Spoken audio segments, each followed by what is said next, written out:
मित्रों, आज का विषय है केवल एक ही कर्म इंसान को राजा और एक ही कर्म इंसान को भिखारी बना देता है। आखिरकार वो कर्म कौन सा है? मित्रों, एक बार माता पार्वती ने भगवान शिव से पूछा, प्रभु, जो लोग किसी का एहसान नहीं मानते, जो लोग किसी का उपकार नहीं मानते, जो लोग अपने बुरे समय को भूल जाते हैं, ऐसे लोगों को आप क्या दंड देते हैं? फिर भगवान शिव कहते हैं, पार्वती, तुम्हारे प्रश्न का उत्तर मैं तुम्हें एक छोटी सी कहानी के माध्यम से देता हूँ, इसलिए कहानी को पूरा और मन से सुनना। तो मित्रों, कहानी शुरू करने से पहले मेरा आप सभी से अनुरोध है कि आप हमारी कहानी में खो जाएं। उससे पहले हमारे चैनल को सब्सक्राइब करके बेल आइकन अवश्य दबा लें, जिससे हमारी हर वीडियो का नोटिफिकेशन सबसे पहले आप तक पहुंच सके और आप हमारी हर वीडियो से प्राप्त ज्ञान का अपने जीवन में लाभ उठा सकें। तो आइए कहानी शुरू करते हैं। भगवान शिव कहते हैं, पार्वती, प्राचीन समय की बात है। एक नगर में एक बहुत ज़्यादा गरीब आदमी रहता था। वो हमेशा भीख मांग करके गुजारा करता था या फिर कूड़े के ढेर में से कुछ अनाज के दाने कुरेद करके निकालता था और उनसे अपना पेट भरता था। वहीं पड़ोस के लोग उसकी गरीबी का मजाक उड़ाते थे। एक दिन कहीं से एक बूढ़ा गिद्ध उड़ता हुआ उस गरीब आदमी के पास में कूड़े के पास आकर बैठ गया और दाना चुगने लगा। चूंकि उस बूढ़े गिद्ध के जो पंख थे वो बहुत ज़्यादा कमज़ोर हो गए थे, उसके पंखों में खून निकल रहा था। वहीं जब उस गरीब आदमी ने उस बूढ़े गिद्ध के पंखों को देखा तो उस गरीब आदमी ने उस बूढ़े गिद्ध के पंखों पर प्यार से हाथ फिराया और उन पर थोड़ा सा सरसों का तेल लगाया। इस प्रकार वो बूढ़ा गिद्ध जो था धीरे धीरे स्वस्थ हो गया और फिर उस गरीब आदमी के साथ ही रहने लगा।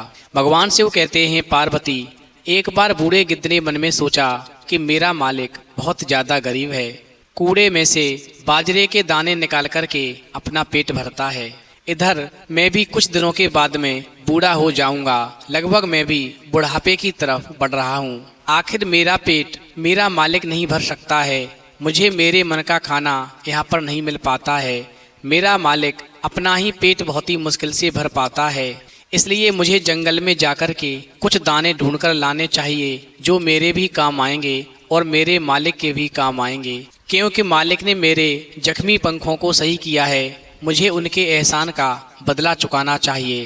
क्योंकि जो एहसान का बदला नहीं चुकाते, प्रभु उसे दंड अवश्य देते हैं। भगवान शिव कहते हैं, पार्वती, फिर वो बूढ़ा गिद्ध जो था ऐसा सोच करके जंगल में दाने चुगने के लिए चला गया और एक घने जंगल में कटीली झाड़ियों में अपना खाना खा रहा था कि उसने उसके पास में उगे हुए एक बड़े पेड़ की जड़ की घास में खुरचना शुरू किया।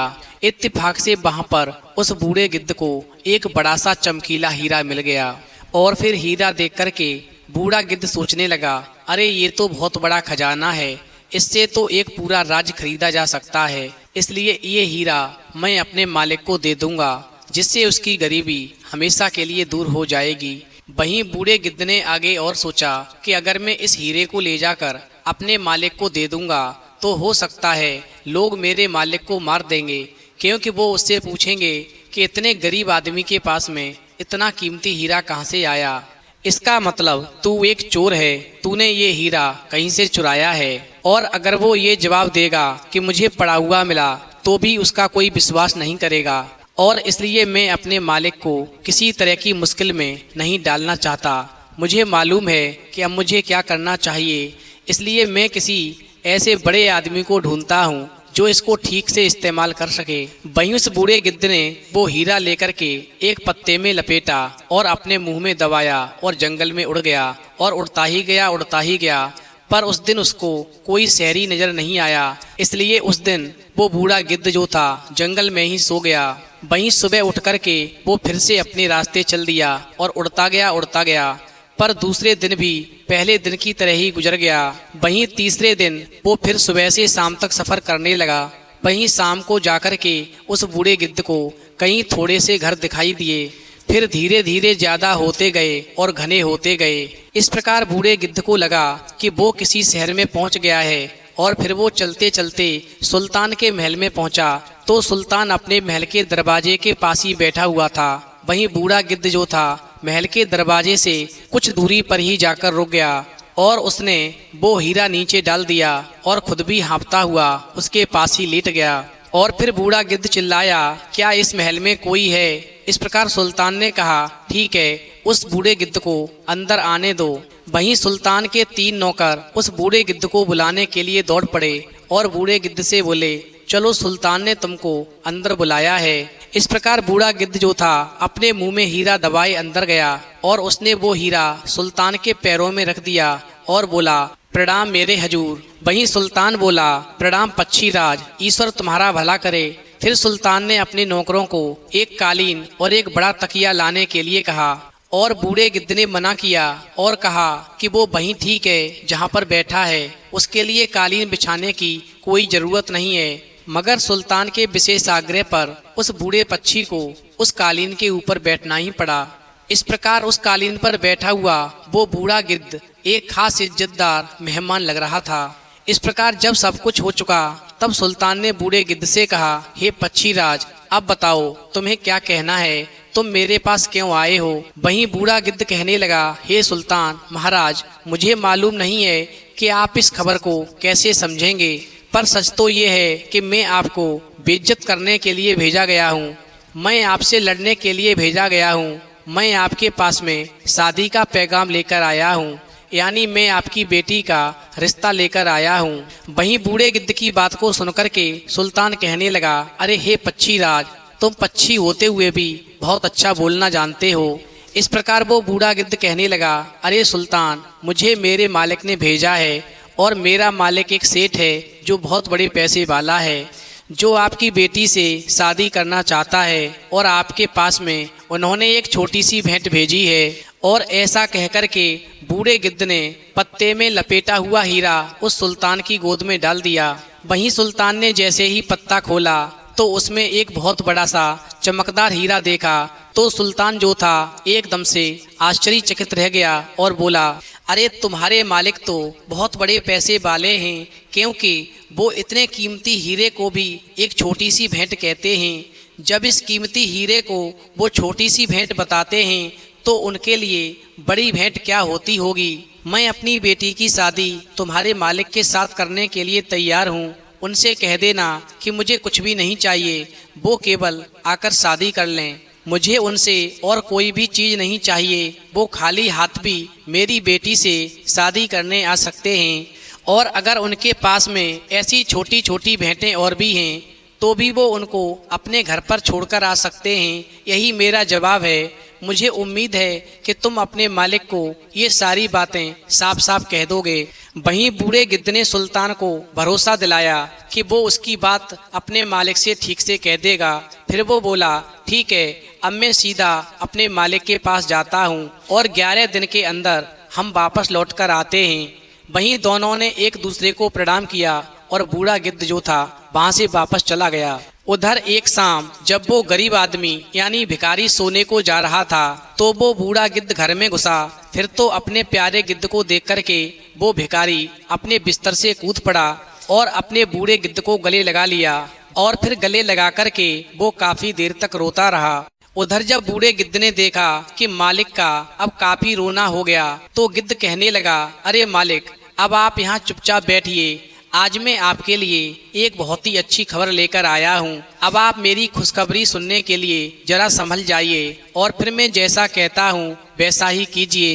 वहीं भिखारी बोला, बोलो बोलो, मुझे क्या करना है, मैं वही करूँगा जो तुम कहोगे। अगर तुम कहोगे कि तुम पीठ के बल लेट जाओ और पहाड़ी से लुढ़क जाओ तो मैं वो भी कर लूँगा। इस प्रकार सुबह उठते ही दोनों वहाँ से चल दिए, यानी गिद्ध आगे आगे और भिखारी पीछे पीछे। इस प्रकार 5 दिन तक वो जंगल में चलते रहे। 5वें दिन वो एक नदी के पास आए। वहां आकर बूढ़े गिद्ध ने भिखारी से कहा, अब आप यहाँ पर लेट जाइए। वहीं भिखारी लेट गया तो बूढ़े गिद्ध ने उसको बहुत मारा और इतना मारा कि वो बेचारा भिखारी चिल्ला पड़ा और बोला, रुक जाओ, तुम मुझे इतना क्यों मारे जा रहे हो। वहीं बूढ़ा गिद्ध रुक गया और बोला, ठीक है, अब मैं आपको और नहीं मारता, अब मैं चलता हूँ, पर जब तक मैं नहीं लौटूं आप यहीं पर रहिएगा और किसी भी हालत में यहाँ से नहीं जाइएगा। और ऐसा कहकर के बूढ़ा गिद्ध वहाँ से भाग गया, यानी उड़ गया और सुबह होते ही सुल्तान के महल में पहुँच गया। सो जैसे ही एक आदमी ने हिरन को आते हुए देखा, वो सुल्तान से कहने लगा, अरे सुल्तान सुल्तान, मैंने अभी अभी उस बूढ़े गिद्ध को इधर ही आते हुए देखा है। वहीं सुल्तान और उसके आदमी सब सेठ से मिलने के लिए तैयार हो गए। पर जब सुल्तान सेठ को लेने के लिए शहर से कुछ ही दूरी पर गया तो देख करके आश्चर्यचकित रह गया कि बूढ़ा गिद्ध तो अकेला ही चला आ रहा है। इस प्रकार बूढ़ा गिद्ध आगे आया और बोला, प्रणाम महाराज। वहीं सुल्तान ने भी बड़ी नम्र आवाज में बूढ़े गिद्ध के प्रणाम का जवाब दिया और सेठ के आने की खबर पूछी। वहीं बूढ़ा गिद्ध बोला, बस कुछ न पूछिए मालिक, मैं बड़ी मुश्किल से चल कर के यहाँ तक आया हूँ और खबर भी अच्छी नहीं है। वहीं सुल्तान ने बूढ़े गिद्ध को तसल्ली देकर पूछा, हे पक्षीराज, कुछ बोलो तो सही कि क्या हुआ है। वहीं बूढ़ा गिद्ध बोला, बहुत बुरा हुआ है सुल्तान, बहुत बुरा हुआ है। यानी सेठ और मैं दोनों साथ साथ आपके यहाँ पर आ रहे थे कि काफ़ी दूर तक तो हम लोग ठीक ही आ गए, पर जब हम घने जंगल में पहुँचे तो रास्ते में हमें कुछ डाकू मिल गए और डाकुओं ने मेरे मालिक को पकड़ लिया और बांध करके उनको खूब मारा, यानी सेठ की बहुत पिटाई की। और फिर डाकुओं ने जो हम शादी के लिए सामान लेकर आ रहे थे वो भी सब लूट लिया, यहाँ तक कि वो हमारे मालिक सेठ के शरीर के कपड़े भी साथ में ले गए। वहीं सुल्तान बेचारा तो ये सब सुनकर के बहुत ही परेशान हो उठा और बोला, हमें तुरंत ही सेठ की सहायता के लिए यहाँ से चलना चाहिए।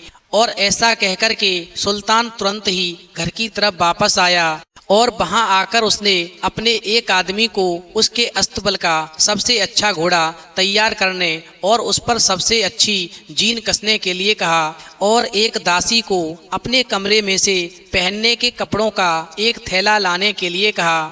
वहीं दासी जो थी जब कपड़ों से भरा हुआ थैला लेकर आई तो उसने उस थैले में से एक नीचे पहनने वाला कपड़ा, एक सफ़ेद लंबा चोगा, एक काली जैकेट जो कपड़े के ऊपर पहनने वाली थी, एक शाल कमर में बांधने के लिए और एक पगड़ी निकाल ली।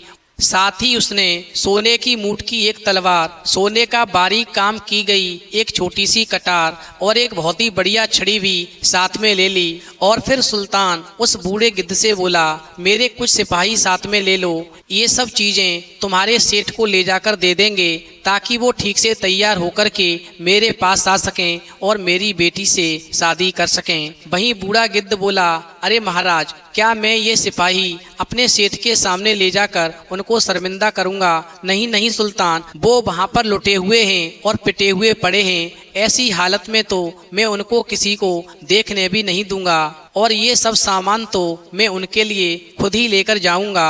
वहीं सुल्तान बोला, ये घोड़ा है, ये कपड़े हैं, ये हथियार हैं, तुम एक छोटे से पक्षी हो, ये सब कैसे लेकर जाओगे?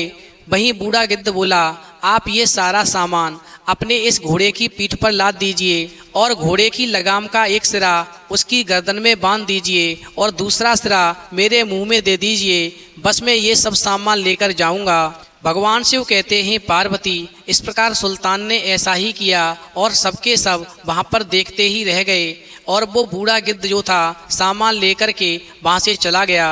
साथ ही राजघराने के सभी लोग उस बूढ़े गिद्ध की काफ़ी तारीफ करते रहे।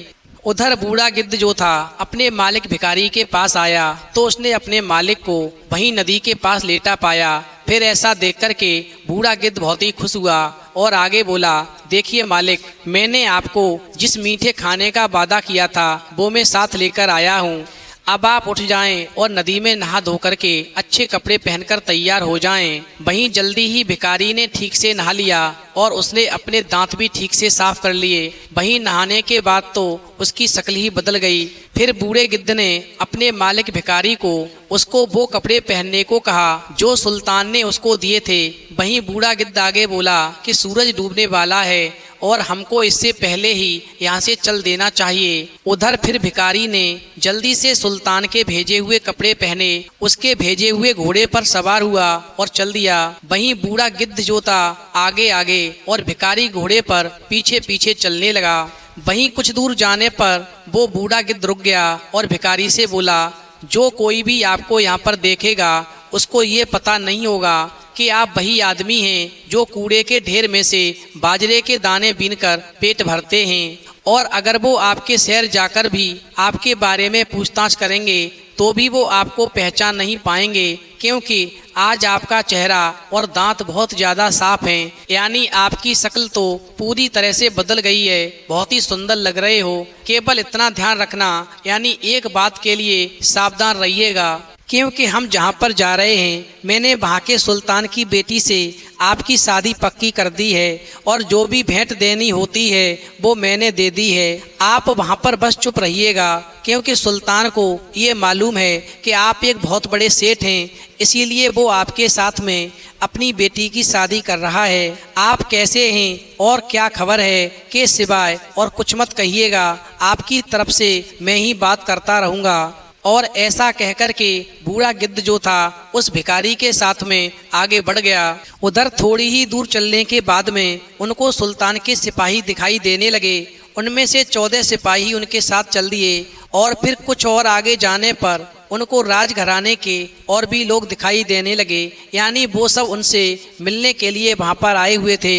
और फिर इस प्रकार बूढ़ा गिद्ध बोला, अब आप अपने घोड़े से उतर कर के अपने ससुर जी को प्रणाम कीजिए। आपके ससुर जी वो सामने खड़े हैं जो हल्के नीले रंग की जैकेट पहने हैं। और इस प्रकार भिखारी जो था अपने घोड़े से उतरा और सुल्तान के पास पहुंच गया। इस प्रकार सेठ और सुल्तान ने एक दूसरे से हाथ मिलाए, वहीं एक दूसरे को चूमा और फिर दोनों सुल्तान के महल की तरफ चल दिए। इस प्रकार सब लोगों की बहुत बड़ी दावत हुई, खुशियां मनाई गईं और वो सब लोग देर रात तक बातें करते रहे। इस प्रकार बूढ़ा गिद्ध और सेठ अंदर के कमरे में रहे, वहीं 3 सिपाही उनकी सेवा और हिफाजत के लिए उनके कमरे के बाहर खड़े रहे।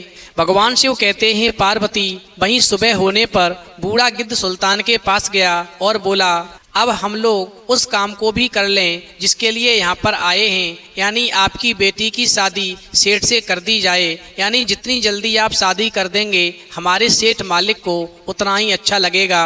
वहीं सुल्तान बोला, बिल्कुल ठीक, दुल्हन तैयार है। और फिर विधि विधान से दोनों की शादी की गई। वहीं अगले दिन गिद्ध जो था अपने मालिक भिखारी से बोला, मालिक मैं करीब 1 हफ्ते के लिए बाहर जा रहा हूँ, जब तक मैं नहीं लौटूं तब तक आप अपनी ससुराल में यहीं सुल्तान के पास रहिएगा।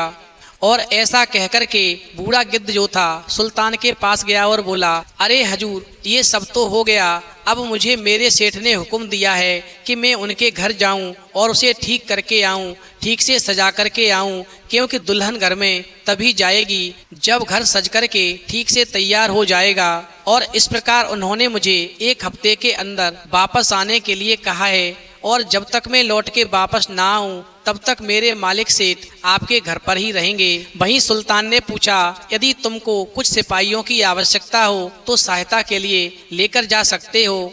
वहीं बूढ़ा गिद्ध बोला, नहीं हजूर, मुझे किसी की आवश्यकता नहीं है, मुझे किसी की ज़रूरत नहीं है, बस जब तक मैं लौटकर ना आऊं तब तक आप मेरे सेठ मालिक का ख्याल रखिएगा। भगवान शिव कहते हैं पार्वती, इस प्रकार सुल्तान ने कहा ठीक है। और फिर बूढ़ा गिद्ध जो था सुल्तान से विदा लेकर के अपने सफ़र पर चल दिया।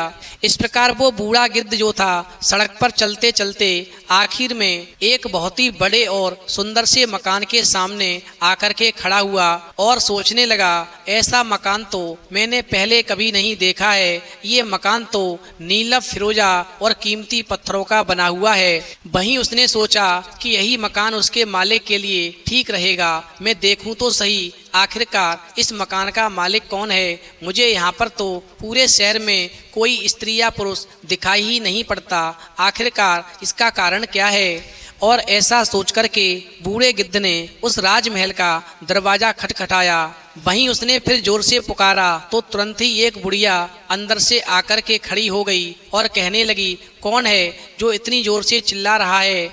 वहीं बूढ़ा गिद्ध बोला, अरे दादी माँ, मैं आपका पोता हूँ, आपसे मिलने आया हूँ। इस प्रकार बुढ़िया ने जवाब दिया, अगर तुम मेरे पोते हो तो तुरंत ही अपने घर वापस चले जाओ, क्योंकि यहाँ पर आकर तुम खुद भी मत मरो और मुझे भी मत मारो। वहीं बूढ़ा गिद्ध बोला, अरे दादी माँ, मुझे अंदर आने दो, मैं आपसे कुछ बात करना चाहता हूँ। वहीं बुढ़िया फिर बोली, अरे मेरे प्रिय पोते, मैं तुम्हारे लिए दरवाज़ा इसलिए नहीं खोल रही क्योंकि दरवाज़ा खोलने पर मेरी और तुम्हारी दोनों की जिंदगी के लिए खतरा बन जाएगा। वहीं बूढ़ा गिद्ध बोला, अरे दादी माँ चिंता न करो, हम दोनों कम से कम कुछ देर के लिए तो सुरक्षित हैं, इसीलिए आप दरवाज़ा खोलें, मुझे अंदर आकर कुछ कहने दें जो मैं आपसे कहना चाहता हूँ। वहीं आपस में एक दूसरे के बारे में पूछने के बाद में उस बुढ़िया ने उस बूढ़े गिद्ध से कहा, प्रिय पोते अब बताओ कि तुम यहाँ पर क्या कहने आए हो।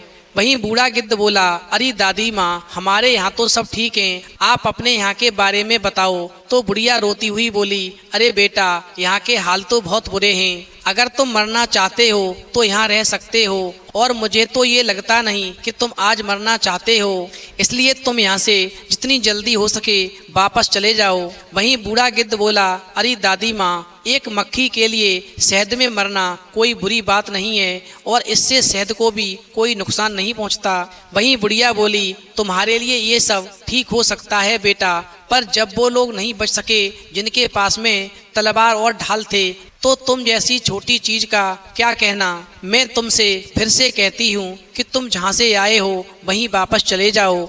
मुझे तुम्हारी सुरक्षा की तुमसे ज़्यादा चिंता है, क्योंकि मैं जिस महल में रहती हूँ उस महल का मालिक एक जहरीला अजगर है, जहरीला सांप है, और उसे शहर में जो भी दिखाई देता है वो उसे खा लेता है। यहाँ पर बहुत सारा खजाना है, बहुत सारे आदमी हैं, सैकड़ों घोड़े हैं। वहीं बूढ़ा गिद्ध बोला, अच्छा तो ये बात है, मगर दादी माँ क्या आप मुझे किसी ऐसी जगह रख सकती हैं जो उस सांप के पास हो, और जब वो मेरे पास आए तो मैं उस सांप को मार सकूं। वहीं ऐसा सुनकर के बेचारी बुढ़िया की तो सिट्टी पिट्टी गुम हो गई, और वो बोली, अरे अरे बेटा ऐसी बातें मत करो, तुमने तो बहुत पहले ही मुझे खतरे में डाल रखा है, क्योंकि मुझे यकीन है इस घर में जो कुछ भी कहा जाता है उसको वो सांप कहीं भी हो सब सुन लेता है। तुम देख रहे हो कि मैं बहुत बूढ़ी हूँ, और उसने मुझे यहाँ पर ये बर्तन दे कर के अपने लिए खाना बनाने के लिए रखा है, यानी जब सांप आता है तो हवा चलनी शुरू हो जाती है, धूल ऐसे उड़नी शुरू हो जाती है जैसे आंधी आने वाली है। वहीं बूढ़ा गिद्ध आगे बोला, दादी आप चिंता न करें, यदि यहाँ पर कोई तलवार हो तो मुझे दे दें। भगवान शिव कहते हैं, पार्वती इस प्रकार वो बुढ़िया अंदर गई और एक चमचमाती तेज धार वाली तलवार निकाल करके लाई और उसने बूढ़े गिद्ध को थमा दी। वहीं इतने में ही तभी जोर की हवा चलने लगी और धूल ऐसे उड़ने लगी जैसे कि आंधी आने वाली हो, और ऐसा देख करके वो बुढ़िया चिल्लाई, अरे बेटा ध्यान से सुनो, आंधी की आवाज़ आ रही है, इसका मतलब वो सांप वापस घर में आ रहा है। लगता है उसने हम दोनों की बातें सुन ली हैं, अब हम दोनों जीवित नहीं बचेंगे। वहीं बूढ़े गिद्ध ने कहा, दादी माँ चिंता मत करो, अगर वो बड़ा है तो मैं भी बड़ा हूँ, बल्कि मुझे तो यह भी फायदा है कि मैं घर के अंदर हूँ। वहीं जानवरों के एक बाड़े में दो सांड नहीं रह सकते, इस घर में या तो अब सांप ही रहेगा या फिर मैं रहूँगा। तुम जरा इंतजार कीजिए और फिर देखिए आखिरकार क्या होता है। भगवान शिव कहते हैं, पार्वती इस प्रकार थोड़ी ही देर में वहाँ पर वो बहुत बड़ा सांप अपने आंगन में आ गया और चारों ओर घूम घूम करके सारे बर्तनों का सामान खा गया। फिर वो दरवाजे के पास गया और बुढ़िया से बोला, ए बुढ़िया आज मुझे अंदर किसी नई तरह की खुशबू कैसी आ रही है, क्या इस घर के अंदर कोई मानव है? वहीं बुढ़िया बोली, नहीं नहीं, आज सुबह ही मैंने थोड़ी सी खुशबू अपने कपड़ों में जरूर लगाई थी, आपको उसी की खुशबू आ रही होगी। इतने में ही बूढ़े गिद्ध ने अपनी तलवार बाहर खींच ली और उस दरवाजे के अंदर की तरफ खड़ा हो गया। सो जैसे ही सांप ने अपना सिर घर के अंदर किया, वैसे ही उस बूढ़े गिद्ध ने उस सांप का सिर इतनी जल्दी से काट दिया कि सांप को पता ही नहीं चला। इस प्रकार वो बूढ़ा गिद्ध जो था उस बुढ़िया से बोला, चलिए दादी माँ अब सब खत्म हो गया, आप और हम दोनों सुरक्षित हैं, अब आप मुझे वो सब कुछ दिखाइए जो इस घर में है, जो इस शहर में है। फिर बुढ़िया ने बूढ़े गिद्ध को ऊपर ले जाकर ऊपर से नीचे तक सब कुछ दिखा दिया। वहीं बूढ़े गिद्ध ने सोचा कि मेरा मालिक एक भिखारी था, लेकिन आज से वो राजा बन जाएगा, क्योंकि ये सारा शहर अब मेरे मालिक का है। मेरा मालिक यानी भिखारी अब इस शहर का राजा होगा।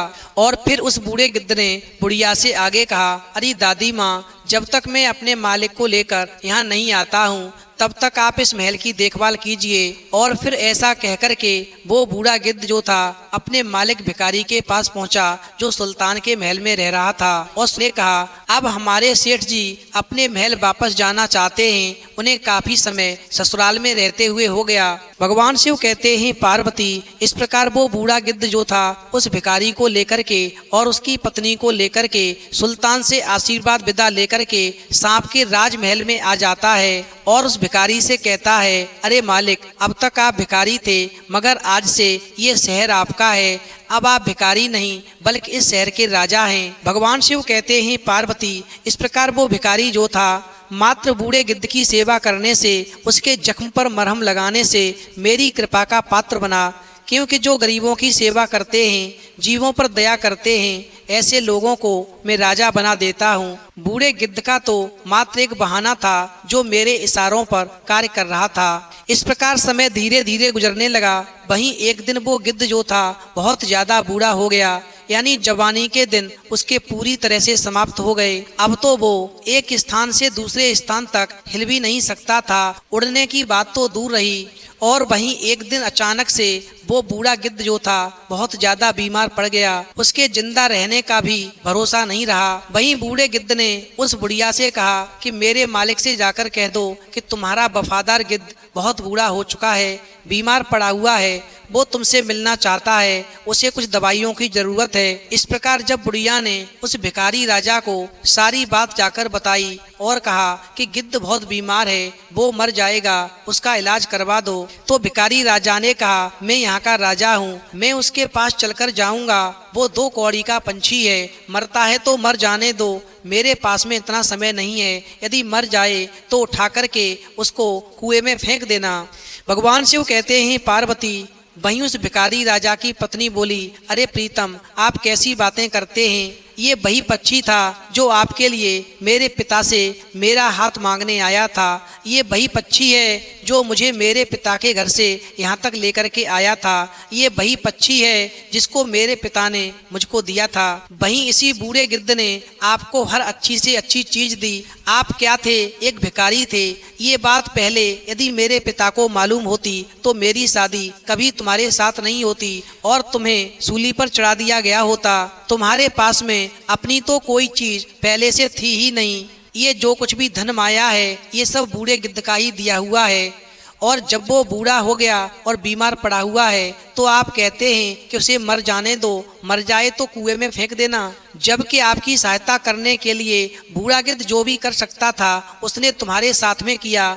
आपने बदले में उस बूढ़े गिद्ध को क्या दिया? केवल अपना ये बेरहम बर्ताव। भगवान शिव कहते हैं, पार्वती, इधर तो भिखारी राजा और उसकी पत्नी के बीच में विवाद हो रहा था और उधर बुढ़िया ने जैसे ही नीचे जाकर के बूढ़े गिद्ध को बताया कि तुम्हारे मालिक ने तुम्हारा इलाज करवाने के लिए मना कर दिया, तुम्हारे पास आने से मना कर दिया और कहा कि वो 2 कौड़ी का पंछी है, अगर मर जाए तो मर जाने दो, उसे कुएं में फेंक देना।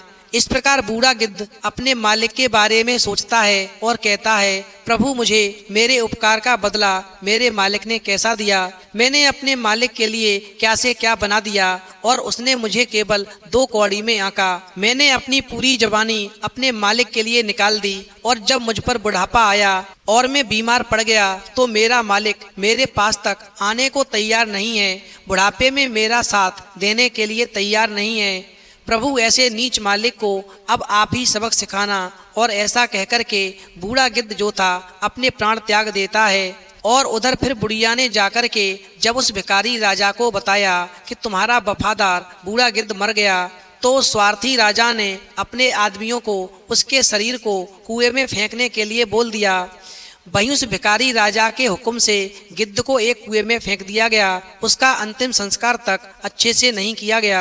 भगवान शिव कहते हैं, पार्वती, वहीं ऐसा नजारा देख करके सेठ की पत्नी ने तब अपने पिता सुल्तान को एक चिट्ठी लिखी और उस चिट्ठी में लिखा कि चिट्ठी को मिलते ही पिताजी आप मेरे पास चले आएं, मुझे आपसे कुछ खास बात करनी है। और इस प्रकार सेठ की पत्नी ने अपने खास आदमियों के हाथ वो चिट्ठी अपने पिता सुल्तान के पास में भेज दी। वहीं चिट्ठी मिलते ही सुल्तान अपनी बेटी से मिलने के लिए आ गया और फिर चिट्ठी पढ़ते ही सुल्तान अपनी बेटी के यहाँ पर पहुँच गया और वहाँ आकर उसे जब पता चला कि बूढ़ा गिद्ध मर गया है और उसके शरीर को कुएं में फेंक दिया गया है, तो सुल्तान और उसके साथ में आए हुए सभी लोग बहुत रोए और फिर वो सब उस कुएं के पास में गए जिस कुएं में उस बूढ़े गिद्ध का मृत शरीर पड़ा हुआ था। और फिर सुल्तान ने अपने आदमियों से उस बूढ़े गिद्ध के मृत शरीर को बाहर निकलवाया और दूसरी ठीक जगह पर उस बूढ़े गिद्ध का दफन कर दिया। भगवान शिव कहते हैं, पार्वती, इस प्रकार जिस भिखारी को मैंने राजा बनाया उसके कर्मों की वजह से उस पर मेरी नज़र टेढ़ी हो गई और फिर मैंने उसकी बर्बादी शुरू कर दी और उसे उसी स्थान पर पहुंचा दिया जहां पर ऐसे स्वार्थी और पापी लोगों का स्थान होता है, जो दूसरों का एहसान नहीं मानते, किए का उपकार नहीं मानते, बुढ़ापे पर अपने पिता समान बूढ़े गिद्ध की बेकदरी करते हैं, जो जीवन भर सेवा करता है, कमाई करता है और अपनी औलाद को सारा धन संपत्ति देकर जाता है और वही औलाद बुढ़ापे पर माँ बाप की सेवा नहीं करती। ऐसे इंसान को मैं बहुत दर्द भरी जिंदगी देता हूँ। मित्रों, उसी रात को सेठ की पत्नी को सपना आया कि वह अपने पिता के घर में है और जब सुबह हुई तो उसने देखा कि वो तो वाकई में अपने पिता सुल्तान के घर में अपने ही बिस्तर पर सोई हुई थी, क्योंकि भगवान शिव ने सोते से उठा करके उसे उसके पिता सुल्तान के घर में पहुंचा दिया। उधर उसके पति भिखारी राजा ने भी सपना देखा, यानी उस सेठ ने सपना देखा कि वो कूड़े के ढेर में से कुछ दाने ढूंढ रहा है और जब वो सुबह सोकर उठा तो उसके दोनों हाथ धूल से भरे हुए थे और वो उसी कूड़े के ढेर में से बाजरे के दाने ढूंढ रहा था, क्योंकि भगवान ने उसे भी सोता हुआ उठा करके कूड़े के ढेर पर पहुंचा दिया जहां से उठा करके उसे राजा बनाया था। फिर तो वो भिखारी ऐसा नज़ारा देख करके पागलों की तरह से इधर उधर देखते हुए चिल्लाया, अरे मेरे साथ में ये चाल किसने खेली, मैं इस कूड़े के ढेर पर वापस कैसे आ गया। उसी समय कुछ बच्चे उधर से गुजर रहे थे जो उस भिखारी को देख करके हंस पड़े और आवाजें निकालने लगे और बोले, अरे भिखारी, तुम अब तक कहाँ थे और अचानक कहाँ से आ गए, अरे हमको तो ये लगा कि तुम बहुत पहले ही मर गए। मित्रों, इस तरह सुल्तान की बेटी अपने घर में खुशी से रहने लगी और वो भिखारी फिर से कूड़े के ढेर से बाजरे के दाने चुनने लगा और तब तक चुनता रहा जब तक वो मर नहीं गया। अंत में भगवान शिव कहते हैं, पार्वती, इंसान को हमेशा अपने बूढ़े माता पिता की सेवा करनी चाहिए, बुजुर्गों का सम्मान करना चाहिए, दूसरों का एहसान मानना चाहिए, किए उपकार को मानना चाहिए, कभी धन का घमंड नहीं करना चाहिए। जो ऐसा नहीं करते उनके जीवन को मैं पूरी तरह से तबाह कर देता हूँ। कर्मों की सजा इंसान को भुगतनी ही पड़ती है, चाहे वो किसी भी रूप में भुगते। तो मित्रों, हमेशा ध्यान रखें, किसी के एहसान का बदला जरूर चुकाएं, उसको स्वार्थ में ना ले जाएं, कभी धन का घमंड ना करें। और अगर आपको कहानी पसंद आई हो तो आप हमारे चैनल को सब्सक्राइब करें और भगवान शिव और पार्वती के लिए एक